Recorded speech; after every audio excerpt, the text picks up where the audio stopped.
დაგიბრუნდით, შეგახსენებთ, რომ უყურებთ გადაცემას ყავა თუ ჩაი და დაგიბრუნდით სტუმართან ერთად. დღეს ჩვენი სტუმარია ქუთაისის განათლების განვითარებისა და დასაქმების ცენტრის პროგრამების დირექტორი ნადია ნამიჯეიშვილი. დიდი მადლობა გადაცემაში სტუმრობისთვის. სანამ საუბარს დავიწყებთ, ყავა თუ ჩაი? ყავა. ხარი? არა.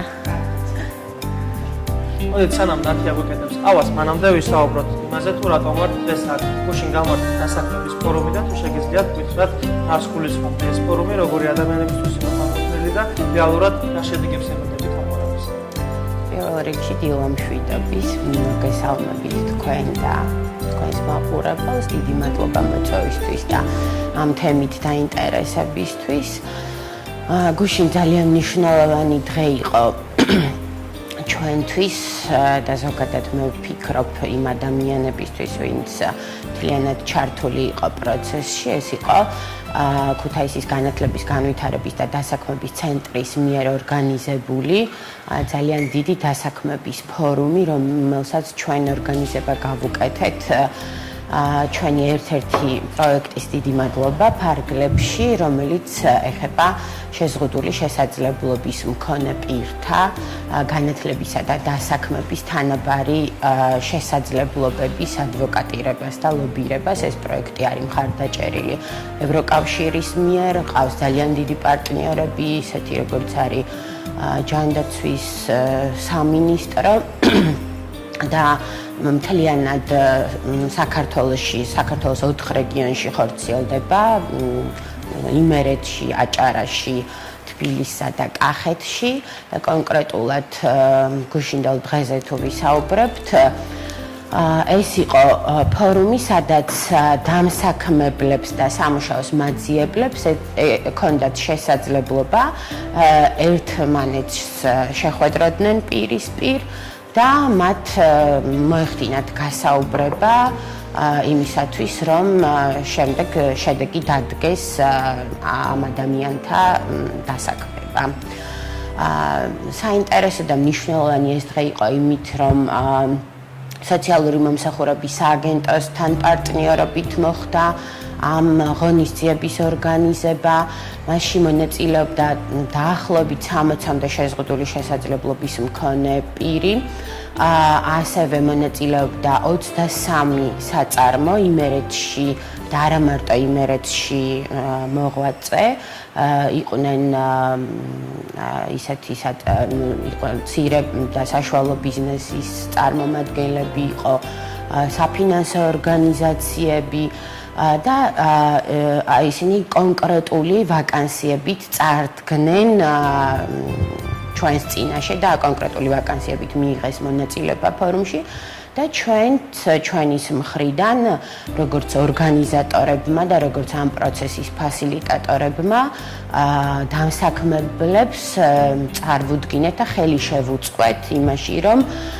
მათ ქონოდათ შესაძლებლობა აი ამ კონკრეტული ვაკანსიების მოთხოვნების შესაბამისი შესაძლებლობების ადამიანებს გასაუბრებოდნენ. რამდენად რეალურ შედეგს ელოდებით? ანუ დაახლოებით პროცენტულად შეიძლება ახლა ზუსტად ვერ ვთქვათ, მაგრამ დაახლოებით რამდენ პროცენტს ელოდებით იმისა, რომ ეს ადამიანები დასაქმდებიან? გეტყვით, რომ ჩვენ ველოდებით ძალიან რეალურ შედეგებს. დასაქმების ფორუმის მიზანი სწორედ ეს იყო, რომ შედეგად ამ ადამიანთა დასაქმება დადგეს და ფორმატიც ზუსტად ისეთი იყო, აი პროგრამის შინაარსიდან გამომდინარე შეიძლება ვთქვათ, რომ ჩვენ გვყავს დასაქმების კონსულტანტები, რომლებიც აკეთებენ სამუშაოს მაძიებელთა შეფასებას, ადგენენ მათ უნარებს, მათ შესაძლებლობებს, მისწრაფებებს, სურვილებს და ამის შესაბამისად ვეძებთ შემდეგ მათთვის სამუშაო ადგილებს. ამიტომ, რადგან ჩვენ უკვე წინასწარ ვიცოდით დამსაქმებელს რა ტიპის ვაკანსიები გამოქონდა დასაქმების ფორუმზე, შესაბამისად, სწორედ აი ამ ვაკანსიების კიდევ ერთხელ ვიმეორებ, შესაძლებლობების აი ვაკანსიების მოთხოვნების შესაბამისი შესაძლებლობების ადამიანები წარვუდგინეთ. ამიტომ ფაქტობრივად ველოდებით იმას, რომ კარგ შედეგებს მივიღებთ და ჩატარებული გასაუბრებების მნიშვნელოვანი ნაწილი წარმატებით დასრულდება. მაინტერესებს ან თქვენ თქვით რომ დამსაქმებლებს კონდეთ კონკრეტული ვაკანსიები თქვენ იცოდით რას ითხოვდნენ. და თუ ხდებოდა თუ ითვალისწინებდა თქვენი პროექტი იმას რომ სანამ ამ დასაქმების ფორმამდე მივიდოდნენ ეს ადამიანები რაიმე ტიპის გადამზადება მაინც გაიარათ პროფესიული. კი, მოგახსენებთ ამასაც, ესე იგი ეს პროექტი რა თქმა უნდა ითვალისწინებს განათლების ხელშეწყობას და ის ადამიანები, რომლებსაც ანუ იმისთვის რომ საბოლოო შედეგად დადგეს დასაქმება, ჭირდებათ გარკვეული დახმარება, პროფესიული განვითარება. ამისთვის პროექტს აქვს შესაძლებლობა რომ გადაამისამართოს ისინი და ესე იგი ხელი შეუწყოს მათ პროფესიულ განვითარებას და ამ მხრივ ჩვენ ძალიან აქტიურად თანამშრომლობთ ქუთაისში პროფესიულ სასწავლებელთან და ასევე მთელ საქართველოში სხვადასხვა პროფესიულ სასწავლებლებთან. გარდა ამისა, პროექტი გვაძლევს იმის საშუალებასაც, რომ ჩვენი სამუშაოს მაძიებელი ადამიანები ჩავრთოთ ასევე სტაჟირების პროცესშიც და ესე იგი ამ ყველაფერმა საბოლოოდ ხელი უნდა შეუწყოს იმას, რომ ისინი მათ განივითარონ უნარჩვევები, მიიღონ ახალი ცოდნა და გამოცდილება და საბოლოოდ რომ დასაქმდნენ. გუშინ აჩვენეთ ფილმი, სადაც ნაჩვენები იყო თუ როგორ ეხმარებოდნენ ტრენერები იმისთვის, რომ გაერკვიათ ასეთ ადამიანებს, რა არის მათი მიმართულება, რა სწორი, რა არასწორი, რა უნდა გაუმჯობესონ. ასეთ ტრენინგებს თქვენ ატარებთ და აქტიურად ატარებთ ეს ორგანიზაციის. მოგახსენებთ პროექტის ფარგლებში ასევე ჩვენ ვატარებთ სამუშაოს მაძიებელთათვის პროფესიული ორიენტაციის და კარიერული დაგეგმვის ტრენინგებს. მათ იმისთვის, რომ სწორედ ისინი კარგად მოვამზადოთ ჩვენ დამსაქმებელთან წარდგენისთვის გასაუბრების ტექნიკებზე, სამუშაოს პროცესზე, CV-სა და ასევე სამოტივაციო წერილის მომზადების პროცესზე, დოკუმენტაციის სრულყოფის პროცესზე ჩვენ ვატარებთ ამ ტრენინგებს. გარდა ამისა, თვითონ სამუშაო ადგილებზეც დამსაქმებელთათვისაც გვაქვს აუცილებლად ტრენინგები, იმიტომ რომ მოგეხსენებათ, რომ ეს თემა ხშირ შემთხვევაში დაკავშირებულია სტერეოტიპთან და სტიგმასთან და სწორედ იმისთვის, რომ საზოგადოების ცნობიერება ამაღლდეს და იმისთვის, რომ ჩვენ შეზღუდული შესაძლებლობის მქონე ადამიანები მივიღოთ ჩვენს თანასწორად, ვაღიაროთ მათი შესაძლებლობები და ხელი შეუწყოთ მათ ინტეგრაციას, ამისთვის ჩვენ არა მარტო თქვათ საზოგადოების სხვადასხვა ნაწილთან, კონკრეტულად თქვათ დამსაქმებლებთან ვაკეთებთ ამ ტიპის შეხვედრებსაც, ასევე ვირჩევთ კონკრეტულ დასაქმების ადგილზე მენტორს, რომელიც უშუალოდ ხელს უწყობს იმას, რომ პირის ადაპტაცია და ინტეგრაცია მოხდეს სამუშაო ადგილზე. რაც გაქვთ დამსაქმებელთან, ხო?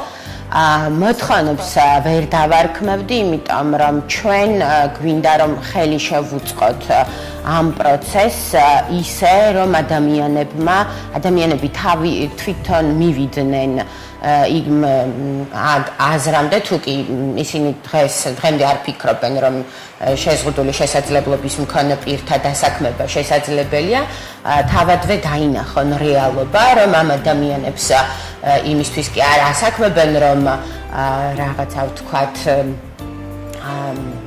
მარტო ესე იგი კეთილი განწყობის გამო კი არ ასაქმებენ, ასე რომ ვთქვათ, ისინი რეალურად დასაქმებენ იმის გამო, რომ მათაც აქვთ სწორედ კონკრეტული შესაძლებლობები, ცოდნა და გამოცდილება, რომ ღირსეულად შეასრულონ დაკისრებული მოვალეობები. თქვენ როგორც ამ სფეროში ეს ძალიან ჩახედული და ჩართული ადამიანი, რას უჩვევდით იმ ხალხს, რომლებიც ახლა ვიყურებენ, აქვთ შეზღუდული შესაძლებლობები და ფიქრობენ, რომ მათი დასაქმება არის ძალიან ძნელი. ანუ რა შევეთყოდით ესეთ ადამიანებს ჩვენი ეთერიდან?